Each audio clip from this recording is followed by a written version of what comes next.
My blessings and love to you all. I am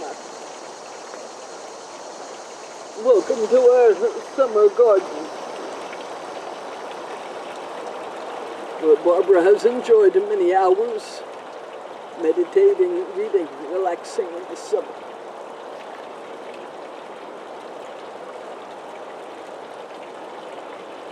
My topic today is the path of the Dharma, Dharma path, which is the title of the new 2-year class that we will begin in the fall. Many of you watching this are already registered. Registration is full. There is a wait list. We're trying to understand how we can bring everyone who wishes to participate. So if interested, please simply sign on to the wait list and hold your heart open with the possibility. So what is this Dharma path? I want to begin by reading you one verse from the Dharma path, a beautiful Buddhist scripture, the Dharma path. Dharma and Dharma being equivalent terms in 2 different languages. Dhammapada, verse 178. Better than ruling the whole world, better than going to heaven, better than the lordship over the universe is an irreversible commitment to the way. The way of what? To what are you committed? You are committing to know who you are beyond this human body and the small ego. To know the deepest truth of yourself. And hold your heart open to that truth.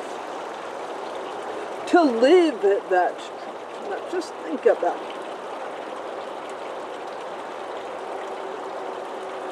2,500 years ago, the Buddha suggested the idea of 3 segments to practice. Sila, moral awareness. Panya, or wisdom. Samadhi, mindfulness, presence, concentration.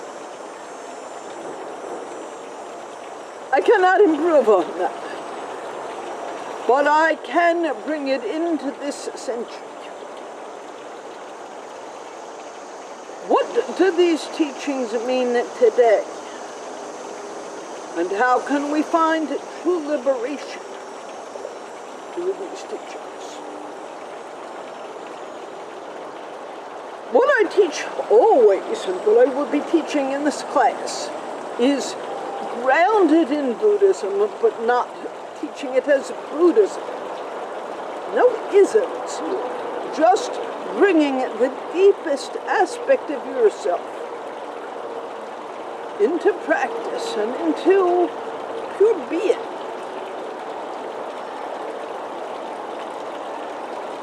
Let's unfold this Sila, Panya, Samadhi, starting with Sila. Moral awareness. On the relative level, this means to honor the commitment to do no harm to others or to yourself. Notice there is still the word other.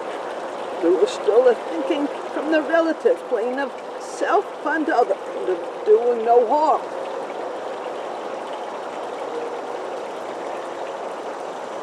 Once we are well grounded in this area, as most of you watching this already are, we move out of the relative and onto the ultimate. But you cannot reach the ultimate level of understanding without the wisdom and presence parts of this tripod.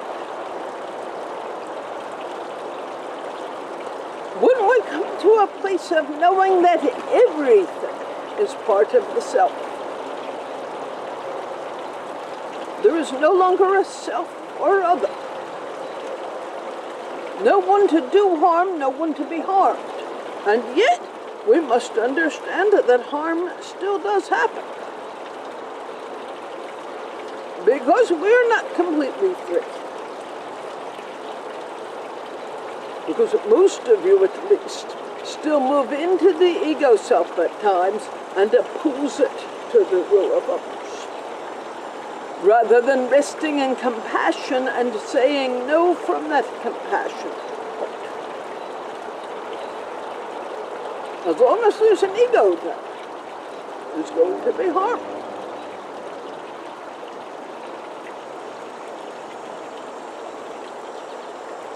To find the egoless place, you must meditate,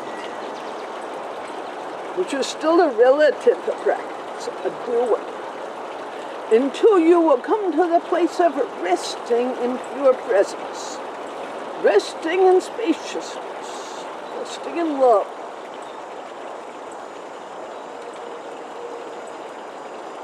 Resting in that pure presence, you directly experience the no self, no other. And then move out of the karmic field in which harming can happen. But of course, being humans, you slip back into it again.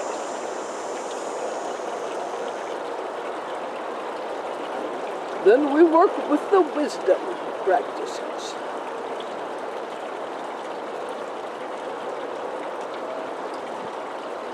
At first, these are the early teachings. Every conditioned thing is impermanent. Whatever has the nature to arise has the nature to cease, and is not of me or mine.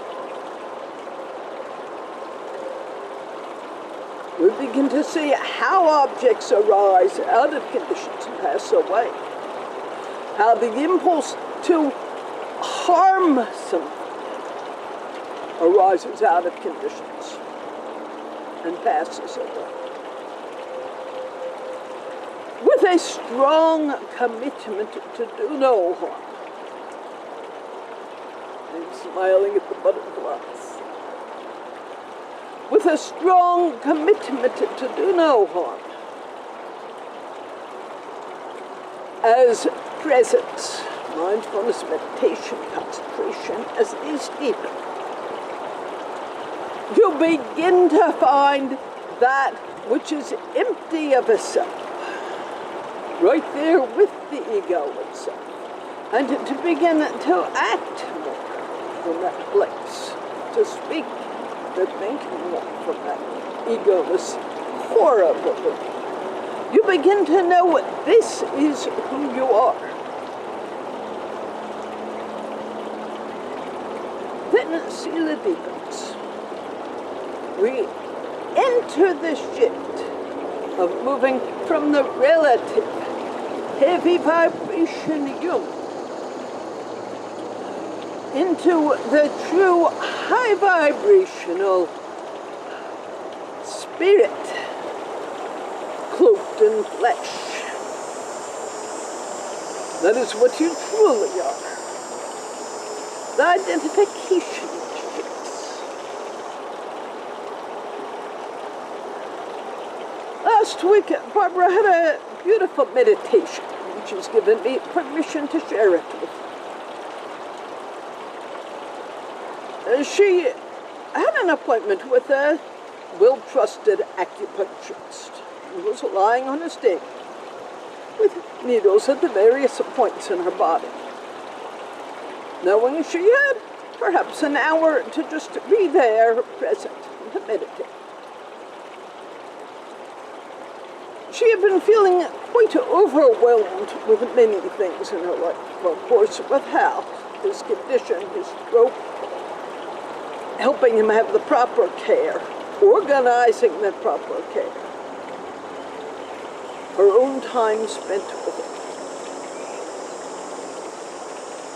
With the remodeling, she is just beginning in the house. The previous weeks, spending many hours a day with some support, clearing out boxes and boxes of old books, old things, finding homes for that which needed homes, recycling the rest. A huge task.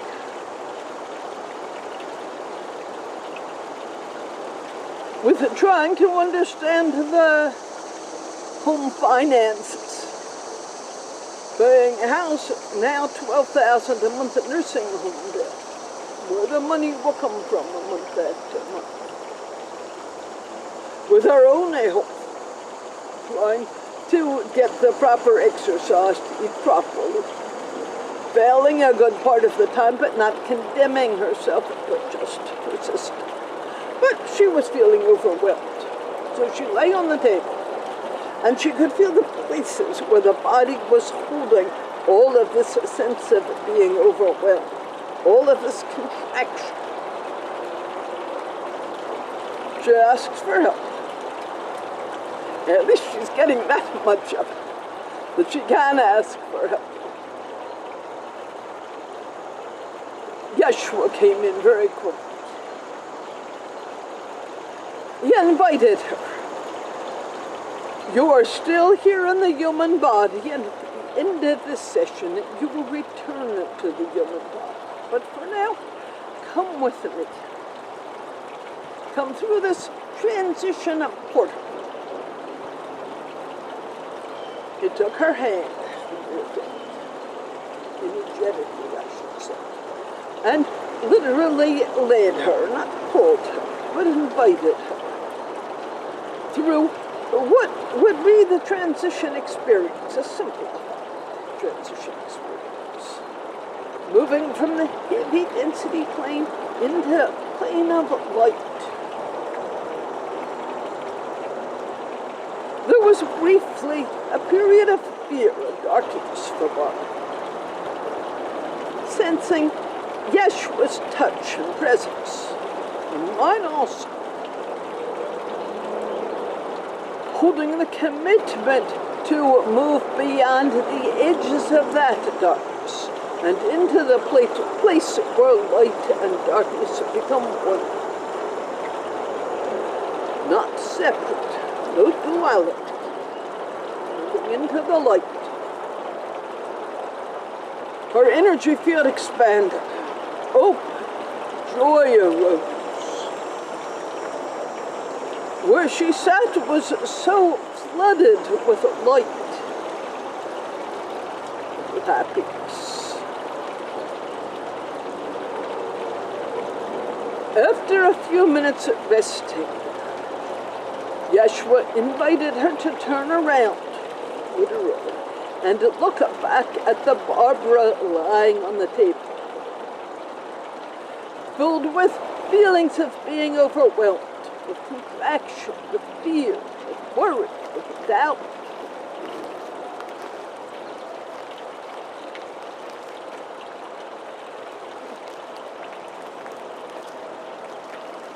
As she looked at that Barbara, she saw that all of these different contractions, all of these thoughts, these were all simply conditioned objects, arisen from conditions impermanent, not of the nature of a self, and that she did not need to identify with them, but she would need to return to the body and take care of these aspects of fear-based contraction.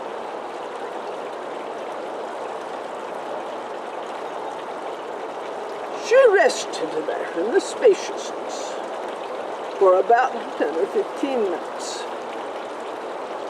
And then Yeshua invited her. Now it is time to return to the body, looking at each piece of contraction, literally as a conditioned object, and knowing it to be impermanent. Right there with that particular contraction were spaciousness. Right there with grief, where's love?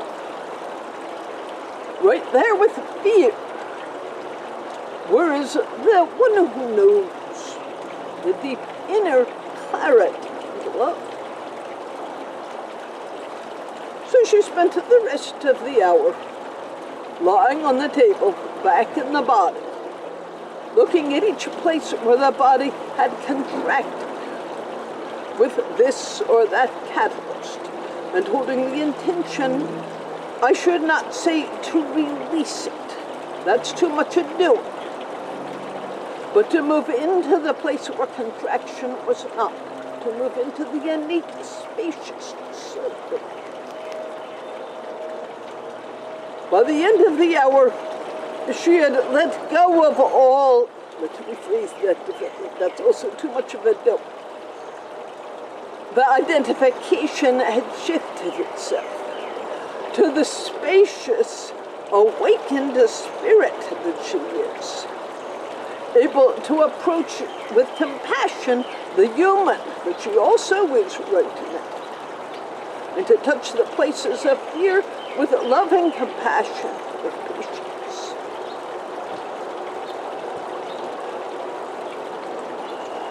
Lying there, she recited to herself again St. Teresa's prayer that I've shared with you before. Be not perplexed. Be not afraid. Everything passes.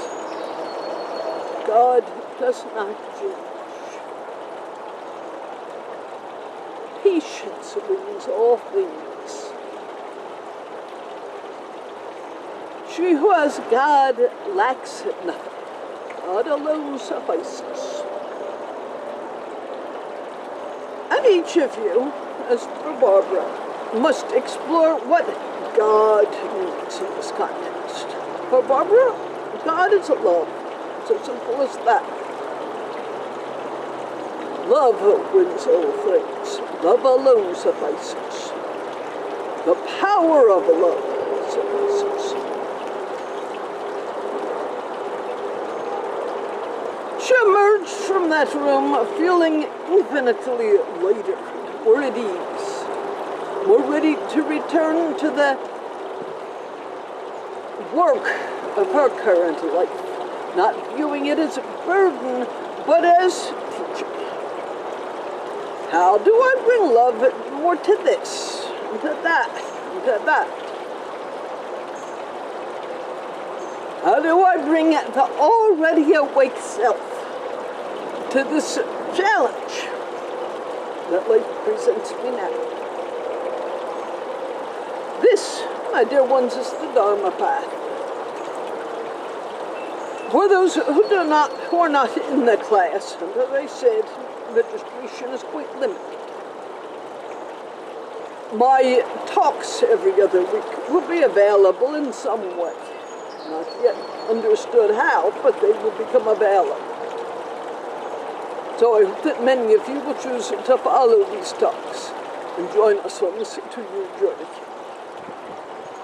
My blessings and love to you. Thank you for being with me today.